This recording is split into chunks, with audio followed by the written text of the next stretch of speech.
K P Rahmatullah കൂടി നമുക്കുണ്ട്. രാവിലെ കെ പി റഹ്മത്തുള്ള രാവിലെ നമ്മൾ സംസാരിച്ചതാണ് അൻവർ സ്വതന്ത്ര സ്ഥാനാർത്ഥിയായി ആവാനാണ് വരാൻ സാധ്യത. അങ്ങനെയെങ്കിൽ ഇനിയും ചില ഒത്തുതീർപ്പ് സാധ്യതകൾ അതിലേക്ക് തന്നെയാണ് വഴിയൊരുക്കുന്നത് എന്ന ചില സൂചനകൾ വരികയാണ്. അൻവർ ആഗ്രഹിച്ചിരുന്നു ഈ സ്വതന്ത്ര പരിവേഷം, അല്ലേ? അൻവർ തൃണമൂൽ കോൺഗ്രസ് സ്ഥാനാർത്ഥിയാകുന്നോ സ്വതന്ത്രനാകുന്നോ എന്നതല്ല വിഷയം. അൻവറിന്റെ കയ്യിൽ വോട്ടുണ്ട് എന്നത് ഇപ്പോൾ കോൺഗ്രസ് നേതൃത്വം കൃത്യമായി തിരിച്ചറിഞ്ഞിട്ടുണ്ട്. മുസ്ലിം ലീഗ് നേതൃത്വം UDF നേതൃത്വത്തെയും ഇക്കാര്യങ്ങൾ അറിയിച്ചിട്ടുണ്ട് എന്നാണ് ഞാൻ മനസ്സിലാക്കുന്നത്. അതുകൊണ്ട് അൻവറിന്റെ പിന്തുണയോടുകൂടി മാത്രമേ ജയിക്കാൻ കഴിയുകയുള്ളൂ എന്ന തിരിച്ചറിവിലേക്ക് UDF നേതൃത്വം എത്തിയിട്ടുണ്ട്. അതുകൊണ്ട് അൻവർ ഇപ്പോഴും നേരത്തെയും ഒക്കെ ചെയ്തുകൊണ്ടിരിക്കുന്നത് വരാനിരിക്കുന്ന നിയമസഭാ തെരഞ്ഞെടുപ്പിൽ തനിക്കും തന്റെ കൂടെയുള്ള ഏതാനും ആളുകൾക്കും UDF-ൽ നിന്ന് സീറ്റുകൾ നേടിയെടുക്കുക എന്ന സമ്മർദ്ദ തന്ത്രമാണ്. അതിന്റെ ഭാഗമായി തന്നെയാണ് ഇനിയും വരും ദിവസങ്ങളിലും അൻവർ പ്രവർത്തിക്കാൻ പോകുന്നത്. തിരുവമ്പാടിയും തവനൂരുമൊക്കെ നൽകാനും വലിയ എതിർപ്പുകളില്ല എന്നാണ് ഞാൻ മനസ്സിലാക്കുന്നത്.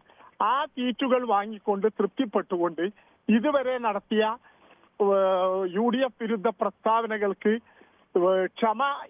ക്ഷമ പറഞ്ഞുകൊണ്ട് അൻവർ UDF-ന്റെ പ്രചരണ നായകനായി വന്നുകൊണ്ട് ആര്യാടൻ ഷൗക്കത്തിനെ വിജയിപ്പിക്കുന്നതിൽ വലിയ സംഭാവനകൾ അർപ്പിക്കുമെന്ന് തന്നെയാണ് ഞാൻ മനസ്സിലാക്കുന്നത്. UDF-നാവട്ടെ കോൺഗ്രസ് നേതൃത്വത്തിനാവട്ടെ അൻവറിനെ അവഗണിച്ചുകൊണ്ട് സ്വന്തം നിലയിൽ സ്വരാജിനെതിരെ പോർമുഖം തുറന്ന് ജയിക്കാൻ കഴിയുമെന്ന ഒരവസ്ഥ ഇപ്പോഴില്ല. മാത്രമല്ല അൻവറിനെയും ഇടതുപക്ഷത്തെയും ഒരേ സമയം എതിർത്തുകൊണ്ട് മുന്നോട്ടു പോകാനുള്ള ശക്തിയൊന്നും തങ്ങൾക്കില്ല എന്ന തിരിച്ചറിവ് KC വേണുഗോപാലിനും രമേശ് ചെന്നിത്തലക്കുമെല്ലാം വന്നു കഴിഞ്ഞിട്ടുണ്ട്.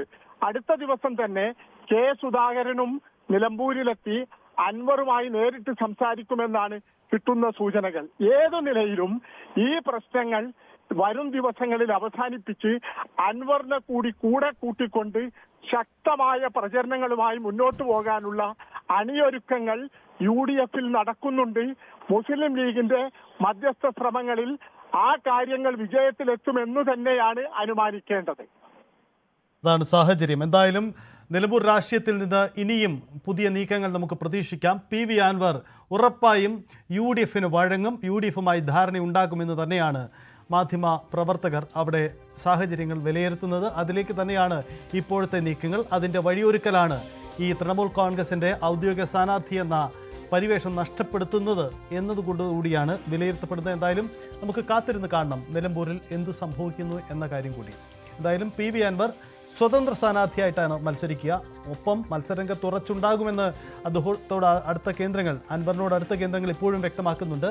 പക്ഷേ അത് സംഭവിക്കുമോ, അൻവർ സ്വതന്ത്രനായി തന്നെ മത്സരരംഗത്തുണ്ടാകുമോ എന്ന കാര്യം പ്രസക്തമാണ്. ഇപ്പോൾ പ്രതികരിക്കാൻ അൻവർ തയ്യാറായിട്ടില്ല എന്നതാണ് നേരത്തെ CV അനുമോദ് റിപ്പോർട്ട് ചെയ്തത്. സ്വാഭാവികമായും അൻവർ ഇനി നടത്താൻ പോകുന്ന പ്രതികരണം നമുക്ക് പ്രതീക്ഷിക്കാം. വരുന്ന മിനിറ്റുകളിൽ അക്കാര്യം ഉണ്ടാകുമെന്ന് കരുതാം.